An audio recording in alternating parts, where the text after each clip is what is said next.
Kominti kana dubbisa inni congaarraayen lixo legal nyaaleው አንድ ቀን ይከተታለውት አማርኛadhaan anis guyyaa tokko gasaala keessa akkuma kaddaamaa Philippiinii kana buusee galaafadha. Congaarraan kiyya waadamee congaarraan kiyya ciinca'eetiin jiraa jechaa jirti jechuudha. Congaarraa nama baay'eetu ciinca'ee jiraan tokko lamaa miti jechuudha. Miskiina beeqatu immoo biyya arabaa keessatti beelahee beeluu bahee eebotee eebuu bahee haadha isaaf abbaa isaatiin immoo kan gargaaraa jirutu jira. Miskiina immoo sababa nama tokkootti har'a guyyaa namni tokko nama tokko galaafatu hiyyeessa meeqatu akka biyyittii keessa jiruu dhabee jiruu isaa dhaabee gara biyya isaatti deebi'u. Akkuma fakkeenya Philippiinii kana gara biyya keessaniitti nurraa deebi'a. Kana booda isinin feenu isinin barbaannu warri hojjechaa jirtanis warri hojjechuudhaaf gara biyya kana piroosesii gochaa jirtanis qoomuu dhaabbadha jechaa jiru. Kanaafiyyuu namoonni irmijaa yookiin immoo murtoo ofirratti haala kanaa gootanii murtoo ofirratti fudhattan namoota miskiina of jalaa ilaala. Yoo nama ajjeestan malee injiraata yoo taatan lubbuu keessan ofuma keessan oksaa of galaafachuu wayya malee nama galaafattanii obbaafadha jechuu hin dhaqina. Nagaa Waaqayyo isiniif haa ta'u. Hordoftootaa fi jaallatamtoota kabajamtoota maamiloota kiyya anaa dhufu baga nagaan dhuftanii laayik godhaa viidiyoo dhaggeeffadhaa isin fayyada viidiyoon kuni hanga dhumaatti jechuudha. Egaa sababa gadda waa'ee viidiyoo Philippiinii mucaa maashinii keessa buuftee ajjeeftee isin haasa'een ture. Sababa ittiin ajjeeste guyyaa har'aa dubbatte si'a 2 irraa dubbatte jechuudha. Egaa gaafa lubbuu namaa baasan lubbuun gaafa namatti dhuftu waan lafan waan dubbatan hin beekan waan ta'eef afaan 2 dubbatte Philippiiniin kun jechuudha. Afaan 2 akkamitti dubbatte yeroo jettan gadda akka mucaan lubbuun keessaa ba'een yeroo Philippiinii qabanii mana seeraatti dhiyeessan nan gubadhe mucaanis na gubdee haati manaas na gubdee sababa kanaaf immoo mucaa kana galaafachuu wayya jedhee mucaa sana galaafadhee jettee qaalii yookiin immoo jecha kennattee jechuudha. Amma immoo guyyaa kaleessaa immoo jechuudha. Guyyaa kaleessaa xabbaqaasa jedhamoo xabbaqaasa jedhaniin beektu mitiire. Falmaan mirga dhala namaa isa jedhan Philippiiniin jechuudha. Guyyaa kaleessaa hojjettuu Philippiinii sanaaf bitee imbaasiin Philippiinii falmadhu akka isheen falmattu falmaa bitaniifi jechuudha. Falmaa bitaniifi akka isheen falmattu taasisan. Akkam goote yoo jettanii inni falmaan sun isheenis afaan isheetiin kaleessa arabiffa namoonni baay'een keessan arabiffanni ageessuu jechuudha. Maal jettee dubbatti? Ani nama waggaa 9 guutuu mana kana keessa ejjatedha.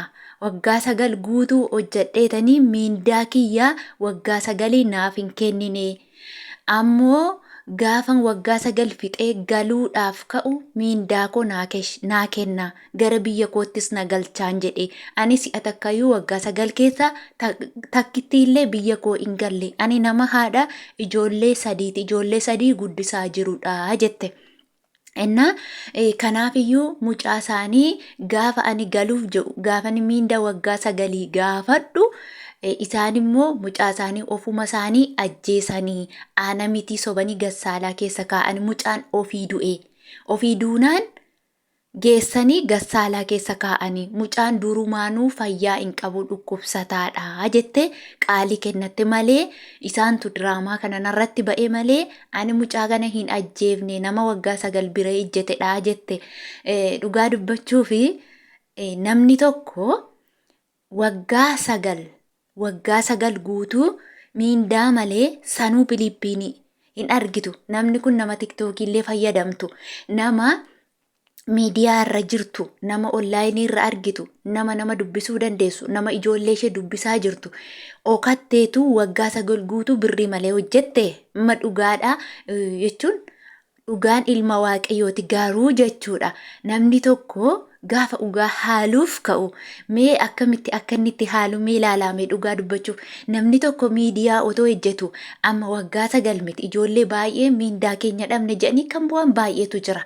Isaan kun humna dhabani dubbatatanii miidiyaatti bahanii tiktookii irratti mindaan kiyyaagaa kanaa na jalaa fudhataa jiru mindaa kun haalaataan jiran jedhee nama baay'eetu iyyachaa jira. Sirriidha. Madaamin hundi nama gaarii miti. Madaamiin hundis immoo nama yaraa miti. Garuu namni tokko otoo miidiyaa fayyadamuuti waggaa 9 guutuu mindaa malee hojjeta. Mindaa malee hojjettee immoo nama ijoollee 3 guddisuudha jette.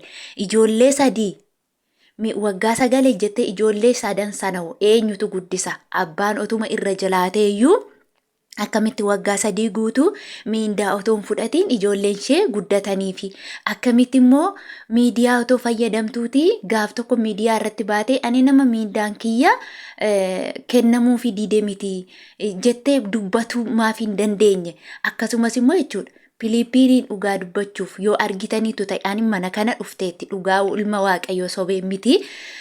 Mana kana ani gaafan galuuf ka'e jechuudha. Dhuftee ji'a tokko fixxe ji'a tokko hojii ishee agarsiisee homa godheen nan galaga'an. Galuuf gaafan qajeelee bakka koo Philippiinii buusan jechuudha. Philippiiniin sun ji'a tokko fixxe. Guyyaa 31 teessee jechuudha. Guyyaa 31 teessee guyyaa 2 irra dabalame 31 ji'a tokko fixxee ji'a lammaffaa galte jechuudha. Dhugaa waaqayyoo ani namicha kana mindaan kee birrii 700 jechuudha. Birrii 700 nan ejjedha. 700 kana ji'a 6tti sarkaan fudhadha. Ji'a 5tti sarkaan fudhadha. Abshir ji'a namichi kun dhugaa waaqayyooti. Inna gaafa ji'a tokko fixxee ji'a lammaffaa mindaa naa kennii jette. Innaani qoy dura akka hojjetteef hin hojjenneen ilaalaa abshiriisaa ishee aan jedhe. Dhugaa waaqayyo gaafa ani eerpoortii namichi kun eerpoortii nageessuuf deemu makiinaa irratti dheera bilbila jechuudha. Makiinaa irratti dawwalamee Philippiiniin kun bilbila hudduu keessa jechuudha. Hudduu keessa ani bilbila akkuma isheen qabduyyuu agarre. Dawwalteeti imbaasii isaaniitti himte mindaan koo guyyaa 2 bulee. Otoo mindaanaa hin kennamiin mindaan koo guyyaa 2 bulee gaafan gaafadhu immoo qoysi ilaallanaan jedhanii jettenna qaxxitaa imbaasiin namicha kanatti dawwale dhugaa ilma waaqayyoo yoon soba ta'e jechuudha. Dhugaa waaqayyooti. Innaani inni kee afaanuma tolee inshaalla nan kennaafi guyyaa 2 malee sin dabarre nan kennaafi gaafanni jiru ramadaana keessa. Guyyaa 2 miti si ilaalaan maa inni dura si ilaalaan gaafa jalqaba manicha lixxirraa kaase mindaan ishee lakkaa'ameera yoo si hin taane gaafichuma deebisuu qabda malee.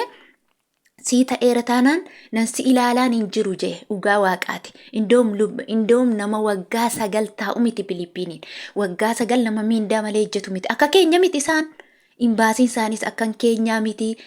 Hojiin isaanis akka keenya miti dhugaa waaqayyooti. Garuu akkamitti kun waggaa 9 guutuu ejjettee mindaa malee har'a erga mucaan duutee xabaqaan bitamaafi. Moo gumaa walitti haa ejjetudha. Kanaan dura sababa Philippiiniin achitti duute Kuweet keessatti Philippiinii gaafa arabni mucaakoo ulfeessee mucaan ishee ulfeessinaanii mucaakoo maqaa goota jettee mucaakoo namni maqaa awwanna ati ulfuma kanaan du'uu wayya jettee Philippiinii ajjeeste jechuudha madaamiin. Baxabbaxamee jechuudha. Baxabbaxamee biyyi sun baxabbaxamee namoonni baay'een Kuweet jirtu komintii jalatti barreessaa sobda yoo jettan akkasuma jechuudha. Guyyaa kaleessaas ufanii baxabbaxanii amma Kuweet hundi ijoolleen warri Kuweetii jechuudha. Miidiyaa kanarraa arabiffa ageessu yoo ta'e Kuweetii lammataa Philippiiniin nutti lixiin warri hojjechaa jiranis hojii dhaabanii akka nurraa galan warri dhufaa jiranis akka hojii akka achumatti nurraa hafan jechaa jiru jechuudha. Inni kun immoo eenyuun miidha yoo jettan miskiina. Hiyyeessota miidha jechuudha. Miskiinni tokko hojjetadhee maatii isaa kan gargaaru jira. Obboleessa isaa kan barsiisutu jira. Hiyyeessa kan gargaarutu jira. Ijoolleen biyya arabaa jechuun gaachana biyya isheeti dhugaa dubbachuuf nama baay'ee ilaala.